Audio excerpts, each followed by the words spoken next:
샬롬. 오늘 2020년 11월 22일 주일입니다. 하나님께서 저 여러분에게 일주일 동안 더 지켜주시고 은혜 주심을 감사하며 여러분 정말 한 주간 수고 많이 하셨습니다. 오늘 말씀을 은혜를 나누도록 하겠습니다. 말씀은 마태복음 25장 31절에서 46절 말씀입니다. 제목은 그대여 더불어 함께라는 제목으로 여러분과 제가 은혜를 나누도록 하겠습니다. 여러분은 어느 때에 가장 행복감을 느끼십니까? 그 복권에 당첨된 자들과 큰 사고를 당해서 몸에 이상이 생긴 사람들과 그 집단에서 행복 지수를 측정했습니다. 이 연구 결과를 보면 격하게 좋은 일이 있어도 혹은 아주 나쁜 일이 있어도 어느 정도 시간이 지나고 나면 본인이 기존에 가지고 있었던 감정 상태로 다시 돌아간다는 실험 결과가 나왔습니다. 이것은 우리의 뇌는 익숙한 것을 선호한다는 것입니다. 우리의 상식으로는 선행을 하고 좋은 일을 해야 뇌가 더 행복할 것 같지만 그렇지 않았다는 것입니다. 아무리 선행을 했어도 아무리 악을 저질렀어도 자주 반복했던 것에 나의 뇌가 머무르려고 하고 또 우리의 감정은 이 뇌가 저장한 기억에 동조하여서 관심을 가지고 반응한다는 것입니다. 즉 뇌와 심장은 아주 가깝게 연결되어 있기 때문에 내가 익숙해서 편하면 마음도 편해지는 것처럼 그때 행복감을 느끼는 것입니다. 그러니까 상황에 따라서 아주 상대적인 것입니다. 마찬가지로 믿음이 있는 하나님의 백성들에게서도 그들의 행위에서도 보면 거의 유사한 반응을 볼 수가 있습니다.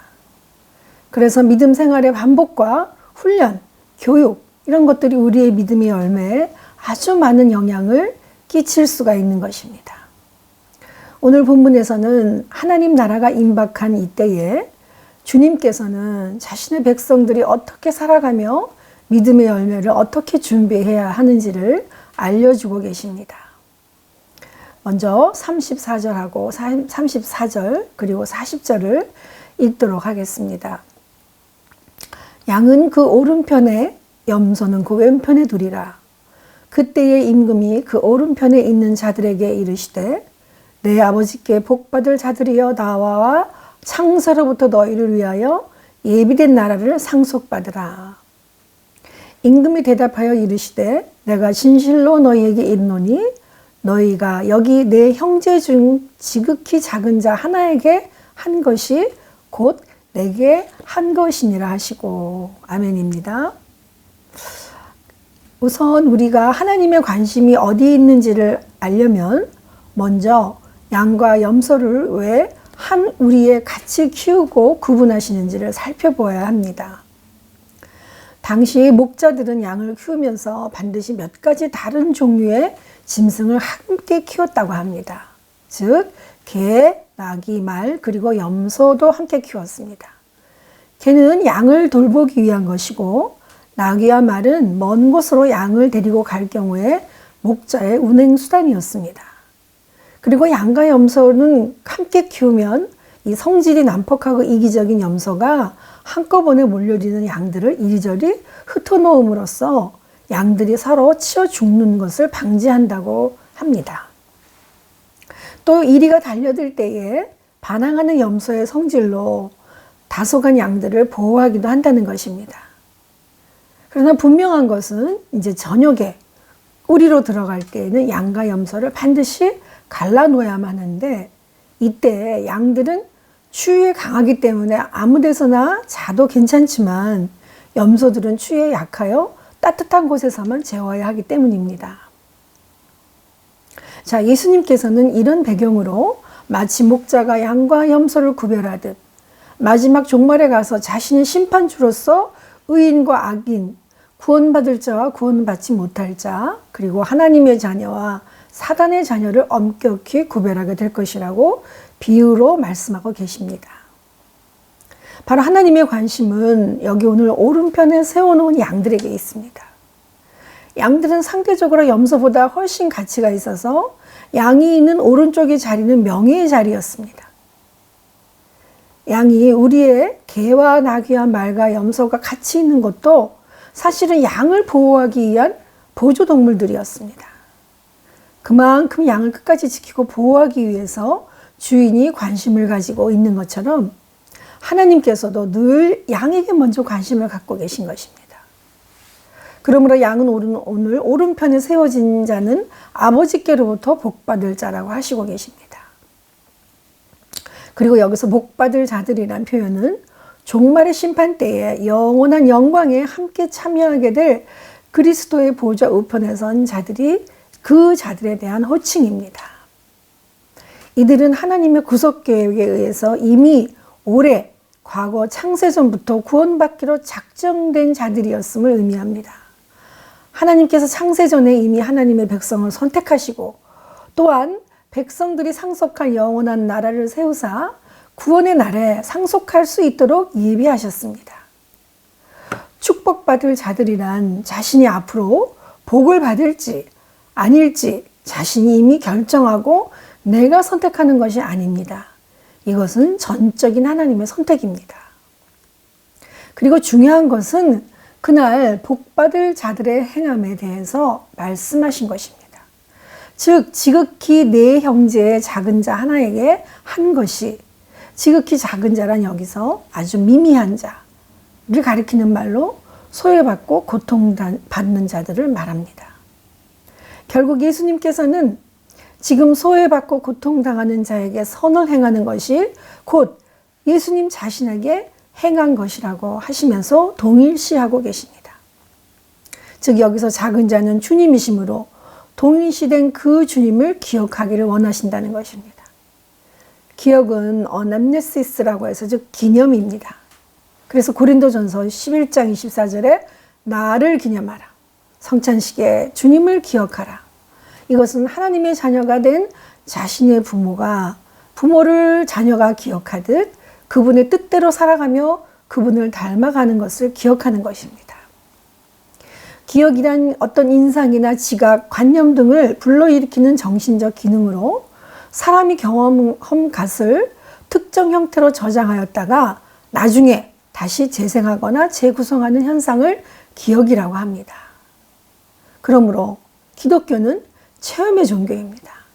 그렇기 때문에 우리는 주님을 통해서 우리가 경험한 관념이나 지각을 가지고 주님을 기념하며 기억하며 하루하루 살아가야 되지 않겠습니까? 이제 하나님께서는 하나님의 백성들에게 기억하라고 하신 것이 있습니다. 그것은 주인의 뜻을 알고 그분을 기억하며 오른편의 양처럼 마지막 심판 때에 선택되어지기를 원하는 것입니다. 그러면 하나님의 백성들이 하나님의 관심을 기억하며 살아갈 때에 어떤 오류들을 반복하지 말아야 할까요? 41절, 43절을 보시겠습니다. 또 왼편에 있는 자들에게 이르시되 저주받은 자들아 나를 떠나 마귀와 그 사자들을 위하여 예비된 영원한 불에 들어가라.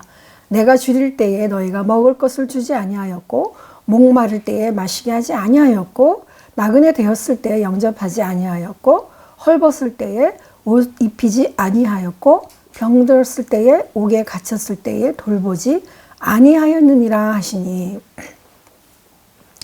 하나님의 관심은 다만 복받을 준비를 하고 있는 자에게 있습니다. 그들은 헐벗은 자와 굶주리는 자를 돌보고 있고 돌봐준 그들이 바로 주님이시기 때문입니다. 그래서 지극히 작은 자에게 한 것이 바로 내게 대하여 한 것이라고 하셨습니다. 그런데 이런 이웃을 돌보지 않고 무관심한 감각으로 오랫동안 반복한 자들에게 주님은 경고하고 계십니다.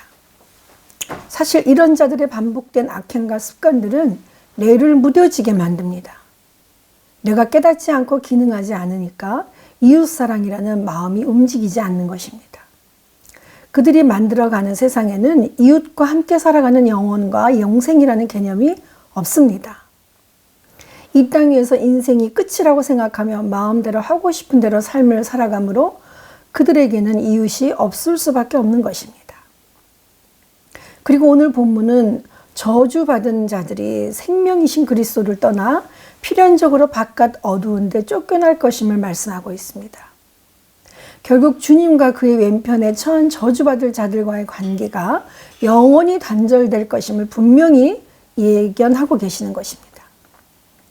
천국이 의인들을 위해 준비되었듯이 지옥과 형벌 또한 악인들을 위해 예비되어 있음을 기억해야만 합니다.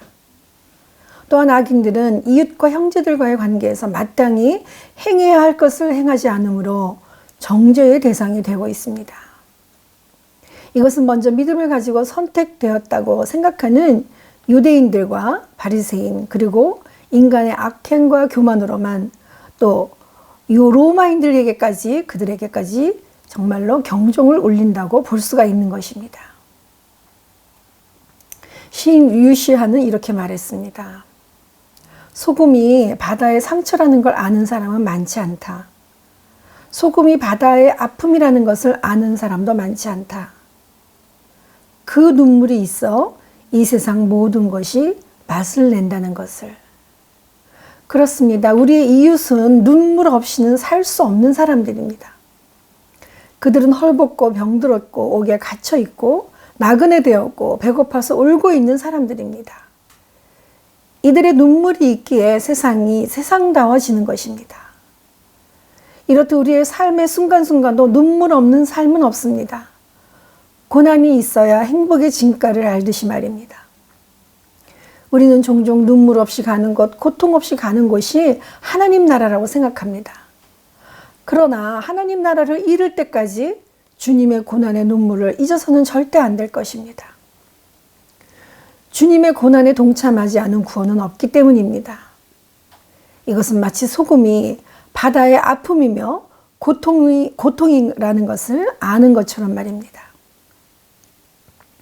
시편에 다윗이 블레셋에게 잡혔을 때 이렇게 고백하였습니다. 원래 다윗은 블레셋 군인을 쳐부순 그런 왕이었습니다. 그러나 그는 잡혀가는 길입니다. 나의 유리함을 주께서 계수하셨으니 나의 눈물을 주의 병에 담으소서.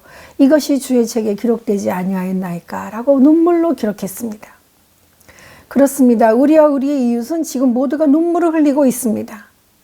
그러나 지금 현재 나만 괜찮다고 그들의 눈물이 보이지 않으십니까? 모두가 무관심하게 살아가고 있음이 보이십니까? 요즘처럼 사회적 재난이 심하면 심할수록 이기적인 자신의 고통만을 챙기기에 바쁘기 때문에 다른 사람들의 눈물은 보이지 않습니다. 그런데 주님께서는 그 이웃의 눈물을 주님이라고 하시면서 그들의 눈물에 무관심하지 말라고 하십니다. 그렇습니다. 우리는 이런 이웃들을 돌보며 살아야 하지 않겠습니까? 그래서 주님께서는 우리에게 이런 이웃에게 무관심으로 살아가지 말라고 하신 것입니다. 그렇다면 만약 우리가 이웃을 돌보지 않는다면 하나님 나라를 우리는 어떻게 이루어 갈 수가 있겠습니까? 45절 46절 보시겠습니다. 이에 임금이 대답하여 이르시되 내가 진실로 너희에게 이르노니 이 지극히 작은 자 하나에게 하지 아니한 것이 곧 내게 하지 아니한 것이니라 하시니라. 그들은 영벌에 의인들은 영생에 들어가리라 하시니라. 마태 공동체가 기다리고 있는 하나님 나라가 이루어지기 위해서 그들은 어떤 준비를 해야 하는지 주님은 지금 말씀하고 계십니다. 주님께서는 이제 하나님의 나라가 완성되어졌다고 하는 하늘나라를 바라보고만 있는 것이 아니라 내 곁에 있는 이웃과 더불어 살아가라고 하십니다. 왜냐하면 그들이 바로 주님이기 때문입니다. 어느 아이가 엄마 손을 잡고 세계꽃 박람회에 갔다가 엄마한테 물었습니다. 엄마, 꽃은 어디서 태어나는 거야? 응, 꽃씨에서 태어나는 거야. 그러면 꽃씨 속에 꽃이 있나? 그럼 아이는 엄마를 졸라 나팔 꽃씨를 하나 얻었습니다. 아이는 얼른 꽃이 보고 싶어서 연필 까는 칼로 열심히 꽃씨를 깼습니다. 그러나 그 속에는 꽃이 없었습니다. 꽃도 없고 잎도 없었습니다. 아이는 급히 엄마한테 달려갔습니다. 엄마, 꽃씨 속에 꽃이 없어. 엄마는 거짓말쟁이야. 아이는 곧 울음이라도 터뜨릴 것 같았습니다. 엄마는 가만히 아이를 안아주면서 말했습니다.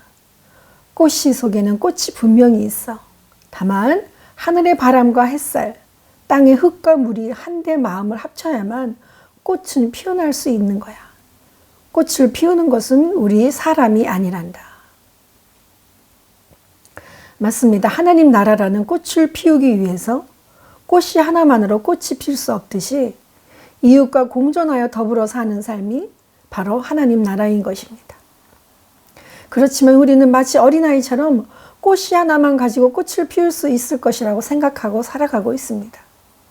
그러니 하나님 나라가 이루어지는 것은 더불어 함께하는 신앙의 훈련과 반복으로 성숙해져 가는 것입니다. 그렇습니다. 우리는 단번에 절정에 오르는 것이 아니라 시간이 지나면서 조금씩 익어가는 것입니다. 복음성가에 이런 찬양이 있습니다. 다 표현 못해도 나 표현하리라. 다 고백 못해도 나 고백하리라. 다 알 수 없어도 나 알아가리라. 다 닮지 못해도 나 닮아가리라. 그 사랑 얼마나 아름다운지, 그 사랑 얼마나 날 부욕해 하는지, 그 사랑 얼마나 크고 놀라운지를, 그 사랑 얼마나 나를 감격하게 하는지. 그렇습니다. 우리는 지금 모두가 어렵고 힘들어 이웃을 돌아볼 여유가 없다고 합니다. 그러나 우리가 더불어 함께 그 사랑을 이루어 가야 할 것입니다. 그렇지만 때로 우리는 우리를 향해 표현하신 하나님의 그 큰 사랑을 다 표현하지 못하고 있습니다. 그러나 그 사랑을 다 고백할 수 없어서 그 사랑이 완벽할 수 없지만 이제 주님을 닮아가려고 애써야 할 것입니다. 이처럼 하나님 나라 앞에서 선 하나님의 백성들은 이제 우리가 행해야 할 믿음의 의무를 다 행하고 있습니다. 그리고 그 행함에 있어서도 자랑은커녕 누가복음 17장 17처럼 우리는 무익한 종이라 우리가 하여야 할 일을 한 것뿐이라고 하는 것처럼 오히려 자신을 무익한 종으로 낮추는 겸손한 자세가 있어야 하는 것입니다.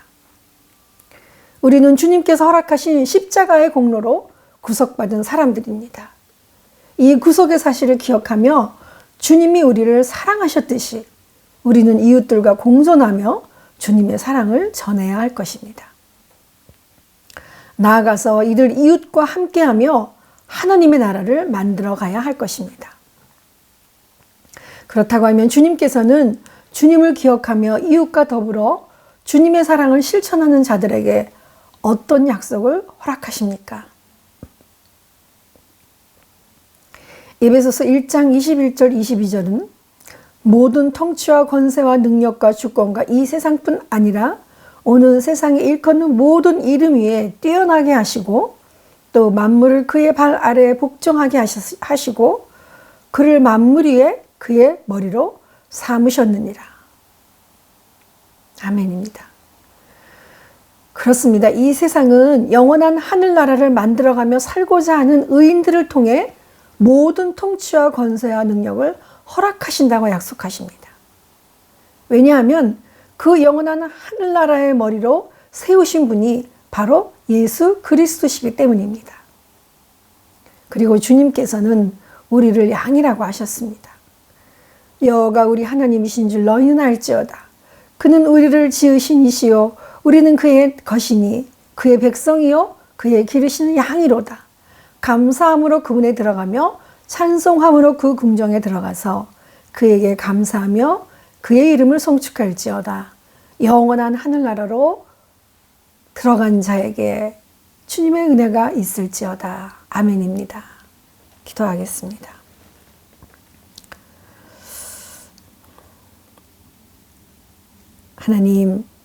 하나님은 우리를 지으신 이시요 우리를 기르신 이시요 우리를 양으로 우리 하나님 선택하신 우리 하나님의 은혜이십니다.